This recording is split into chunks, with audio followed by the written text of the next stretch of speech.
정재기 변호사입니다. 오늘은 현행범 체포나 긴급 체포를 당했을 때 어떻게 대응할지 제가 알려드리겠습니다. 현행범 체포나 긴급 체포를 당했을 때 어떻게 해야 될까? 현행범 체포는 범죄 현장에서 범죄자로 의심되는 사람을 체포하는 행위입니다. 형사소송법 제211조에서 규정하고 있습니다. 211조를 읽어드리면 범죄 실행 중이거나 실행 직후인 자를 현행범인으로 한다 라고 되어 있고요. 제2항에는 현행범인으로 간주되는 사람을 이제 기재되고 있습니다. 예컨대 범인으로 호칭돼서 추적되고 있는 때, 저놈 잡아라 하고 사람들만 쫓아가고 있을 때, 두 번째로는 작물이나 범죄에 사용되었다고 인정함에 충분한 흉기, 기타 물건을 소지하고 있는 때, 예컨대 총을 들고 있다든지 아니면 피에 묻은 칼을 들고 있다든지 이렇게 됐을 때는 현행범인으로 간주돼서 체포될 수 있습니다. 신체, 의복에 현저한 증적이 있을 때, 신체, 손이나 얼굴에 피가 있다든지 온몸에 피가 흥건하다든지 이럴 때는 현행범인으로 간주될 수 있죠. 경찰이 당신이 누구냐 물어봤을 때 갑자기 도망하려 할 때도 현행범인입니다. 긴급체포는 형사소송법 200조의 3에 규정하고 있습니다. 조항을 보면 검사 또는 사법경찰관이 피의자가 사기, 무기 또는 장기 3년 이상의 징역이나 금고에 해당하는 죄를 범하였다고 의심할 만한 상당한 이유가 있고 다음 각호 요건이 있을 때 긴급을 위해서 판사의 영장을 받을 수 없을 때에는 그 사유를 알리고 영장 없이 피의자를 체포할 수 있습니다. 여기서 다음 각호의 사유는 피의자가 증거를 인멸할 염려가 있는 때, 피의자가 도망할 염려가 있는 때입니다. 보통 긴급체포는 검사나 경찰 조사 중에 이루어집니다. 그래서 조사하다가 증거가 나와서 자인을 했을 때 바로 그 자리에서 긴급체포한다는 사실을 고지하고 긴급체포하는 경우가 있고, 때로는 현행범인 체포나 체포영장 발부를 못 받았을 때 직접 피해자가 있는 주거지로 가서 긴급체포하는 경우도 있죠. 현행범 체포나 긴급체포 모두 판사의 구속영장 발부 전에 이루어지는 구금행위 중에 하나입니다.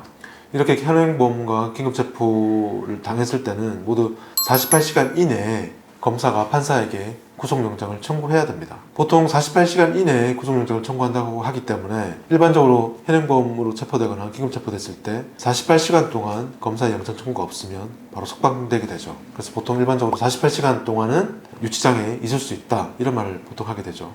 현행범으로 체포된 후 48시간 이내에 구속영장을 청구를 하면 보통 그로부터 하루나 이틀 뒤에 일반적으로 영장실질심사라고 하죠.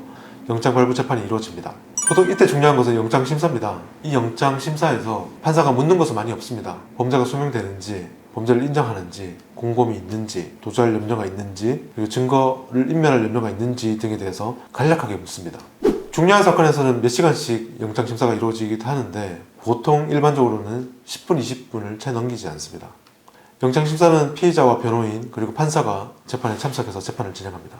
경찰이 영장을 신청을 하면 경찰은 방청석에 앉아 있습니다.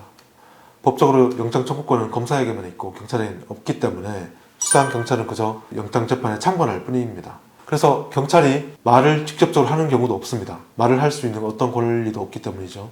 변호인은 판사의 질문이나 변론 요지를 말할 때 말을 할 수 있죠. 보통 일반적으로는 변론 요지를 구두로 말하고 변론 의견서를 제출하게 됩니다.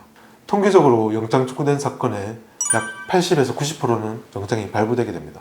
제 경험상 영장이 기각되는 경우는 한 두 가지 경우인데, 범죄를 인정한다면 공범이 있는지, 증거를 인멸할 가능성이 있는지를 살펴보고 또 주거가 일정한지도 주의 깊게 봅니다. 범죄를 인정하지 않으면 왜 다투는지, 범죄가 법적으로 또는 사실적으로 성립할 가능성이 있는지도 주의 깊게 보는 것 같습니다. 체포되어 영장이 청구된 사건은 반드시 변호인을 선임해서 대응하는 게 좋습니다. 변호인을 선임하지 않으면 국선 변호인이 아마 재판 1분 전 아니면 30초 전에 잠깐 보게 될 것입니다.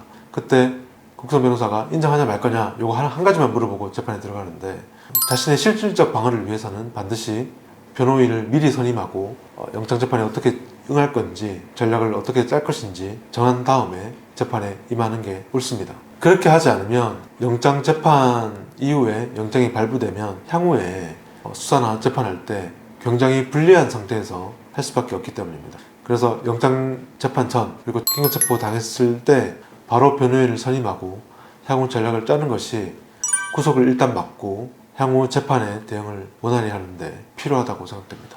이상입니다.